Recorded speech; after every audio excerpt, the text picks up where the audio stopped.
உறுப்பினராக தேர்ந்தெடுக்கப்பட்ட அருண் நேரு அவர்கள் நம்மோட இருக்காங்க. சார் வணக்கம். இந்த கூட்டம் எப்படி இருந்தது? முதல் தடவையாக நாடாளுமன்றத்துக்கு அடியெடுத்து வைக்கப்படுங்க, எப்படி இன்ஸ்பிரேஷன் தாங்க.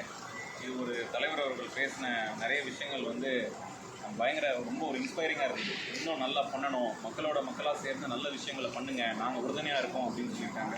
அது பெரிய பலம். தலைவர் அவர்கள் இருந்து எங்களுக்கு இப்படி ஊக்குவிக்கிறதுங்கிறது பெரிய பலம் தான்.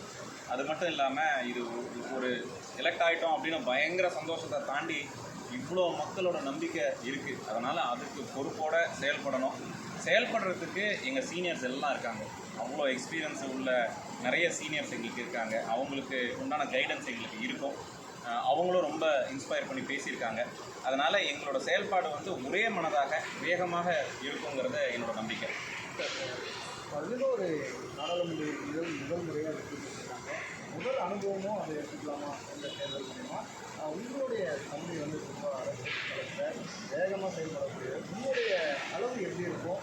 மக்களோட கோரிக்கை எந்த அளவுக்கு நீங்கள் ஏற்று செயல்பட இருக்கீங்கன்றதை எடுக்கலாம். அப்பா ஒரு மிகப்பெரிய உழைப்பு. அது அவரை ஈடு கொடுக்கறதுக்கு உண்டான முயற்சி, கடுமையான முயற்சியை நான் மேற்கொள்வேன்.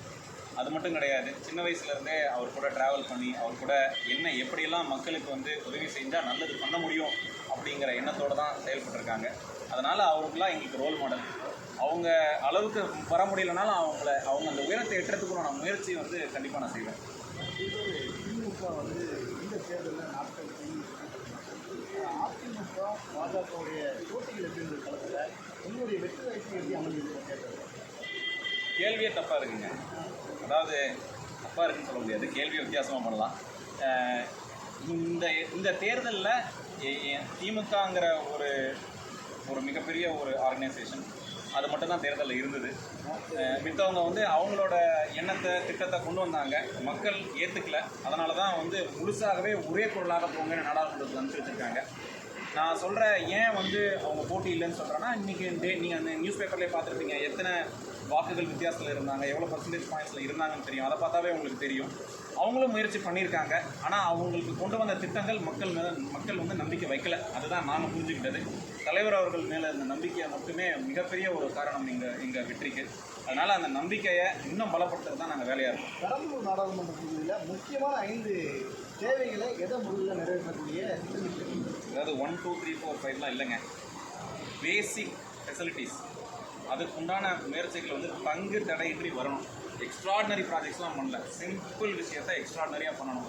ஏன்னா எங்கள் தொகுதியில் ஏழை எளிய மக்கள் நிறைய பேர் இருக்காங்க. அவங்களுக்கு உதவிகள் பார்த்திங்கன்னா, அவங்களுக்கு அடுத்த நாளே ஃபேக்ட்ரி போகணும், அடுத்த நாளே போகணுங்கிறத தாண்டி நல்ல ரோடு இருக்கணும், நல்ல தண்ணி வசதி இருக்கணும், நல்ல பஸ்ஸு வசதி இருக்கும். எல்லா வசதிகளும் பலப்படுத்துறதுக்கு உண்டான வேலைகள் நான் செய்வேன். அது அந்த மக்கள் சொன்ன விஷயங்கள் அதான், ஐயா இந்த விஷயங்களை நீங்கள் செஞ்சு கொடுங்க ஐயா தான் எங்கள்கிட்ட நிறைய தடவை கேட்டிருக்காங்க. அதனால் நான் புரிஞ்சுக்கிட்டது இந்த விஷயங்களை நல்லா செய்யணும்னு மக்கள் சொல்லி நான் அதுக்குண்டான வேலைகளை செய்வேங்கிறத நான் புரிஞ்சுக்கிட்டது இந்த எலெக்ஷன் கேம்பெயினில். அருண் நேரு ஆகிய நீங்கள் நாடாளுமன்றத்தை முதல் தடவையாக நுழையிறீங்க. அருண் நேருவோட முதல் குரல் என்னவாக இருக்கும்? நாடாளுமன்றத்தினுடைய படியில் கால் எடுத்து வைக்கக்கூடிய முதல் தடவையில் நீங்கள் எந்த ஒரு டீல் பண்ணிடுறீங்க? தமிழ்நாட்டுக்கு நியாயமாக வர வேண்டியதை நியாயமாக கொடுங்க. அதுக்கு உண்டான ப்ரோக்ரெசிவ் வாய்ஸ், அதுக்கு உண்டான ஒரு முற்போக்கு ஒரு குரலாக தான் அங்கே இருக்கணும். இது அவங்களிடம் போய் சண்டையிட்டு வாங்குகிற எண்ணமெல்லாம் தாண்டி தமிழ்நாட்டிலேருந்து நிறைய நல்ல விஷயங்கள் இருக்குது, கற்றுக்குங்க எங்கள்கிட்ட. ஆனால் அங்கேருந்து இங்கே திணிக்காதீங்க. அதுதான் எங்கள் குரலாக இருக்குங்கிறத நான் அந்த குரலாக தான் இருப்பேன்.